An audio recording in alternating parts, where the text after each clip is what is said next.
korang kena cepat ambil lagi sekarang. Sebab dah tak banyak. Dah berapa bulan je lagi. Ya. Kalau dah bulan 8, 9, 10, 11. 4 bulan je lagi. So sekarang Jam selit dah habis dah bulan 8. training kan bulan 12. Jadi korang sempat lagi nak simpan duit, nak apa. Cuma korang Sekarang bulan 8, 9, 10, 11. Okey. 4 bulan.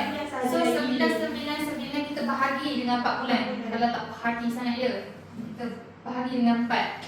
Berapa je dah? 4, 9, 25 sen sahaja. Korang kena saving. Takkan 200 tak boleh nak komik. Korang 249 ringgit sahaja. Ya, kalau korang nak bayar deposit pun bayar dulu deposit. Iya. Kalau dah bayar dia deposit. 999 dah tahu tak? 500. Berapa? Bila yang kena bayar? 499 je. Kita dah bayar bulan ni kata 500. Kita bayar 3 bulan lagi kan? Betul?